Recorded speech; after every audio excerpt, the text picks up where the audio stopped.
आज हम बात करेंगे कि जब एक इलेक्ट्रॉन जो है इलेक्ट्रिक फील्ड में एंटर करता है और फिर वो मैग्नेटिक फील्ड में एंटर करता है तो इसकी मोशन में क्या डिफरेंसेस आते हैं।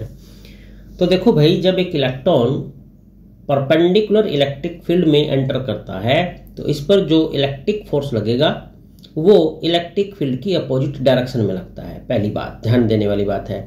दूसरी बात यह है कि जो इसके पाथ में डिफ्लेक्शन आएगा, यानी ये जो फोर्स इस पर लग रहा है, ठीक है, इस फोर्स की वजह से जो डिफ्लेक्शन आएगा इसके पाथ में वो उसी प्लेन में होगा जिस प्लेन में इलेक्ट्रिक फील्ड है। मेरी बात क्लियर आप लोगों को? तो इसका मतलब ये हो गया कि भाई जो इस पर आपका जो फोर्स लगा वो इसको उसी प्लेन में डिफ्लेक्ट करता है जिस प्लेन में इलेक्ट्रिक फील्ड है। दूसरी बात, इसकी जो स्पीड होगी वो चेंज होगी क्योंकि इलेक्ट्रिक फोर्स इसकी स्पीड को चेंज करेगा। और तीसरी बात क्या है, अब चूंकि यहां इसकी स्पीड चेंज हो रही है तो इसका मतलब क्या हो गया कि इसकी जो काइनेटिक एनर्जी है वो भी चेंज होगी। तो यानी तीन बात इसमें बताई कि भाई स्पीड और काइनेटिक एनर्जी चेंज होगी। दूसरी बात, इस पर जो इलेक्ट्रिक फोर्स लगेगा वो अपोजिट डायरेक्शन में लगेगा इलेक्ट्रिक फील्ड के। और तीसरी बात कि जो डिफ्लेक्शन आएगा, ठीक है, इसके पाथ में जो डिफ्लेक्शन आएगा वो उसी प्लेन में आएगा जिस प्लेन में इलेक्ट्रिक फील्ड है। तो ये तो थी इलेक्ट्रिक फोर्स की बात। अब बात आती है कि जब ये इलेक्ट्रॉन एक ऐसे मैग्नेटिक फील्ड में एंटर करता है जो इसके परपेंडिकुलर होता है तो उस केस में जो इस पर फोर्स लगता है, ठीक है, जो मैग्नेटिक फोर्स इस पर लगेगा इलेक्ट्रॉन पर, ठीक, उसकी जो डायरेक्शन होगी वो परपेंडिकुलर होगी उस प्लेन के जिस प्लेन में इसकी मोशन हो रही है और जिस प्लेन में यानी कि मैग्नेटिक फील्ड लाई करता है। अर्थात इस वेलोसिटी और मैग्नेटिक फील्ड दोनों के परपेंडिकुलर होगी। ये ध्यान रखने वाली बात है, जिसकी वजह से इसका जो पाथ होगा इस मैग्नेटिक फील्ड में वो एक सर्कुलर पाथ होगा।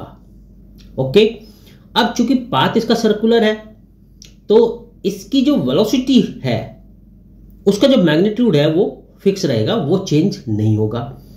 अब चूंकि इसकी वेलोसिटी का मैग्नीट्यूड फिक्स है, वो चेंज नहीं हो रहा है, तो इसीलिए इसकी जो काइनेटिक एनर्जी है वो भी फिक्स रहेगी, वो चेंज नहीं होगी।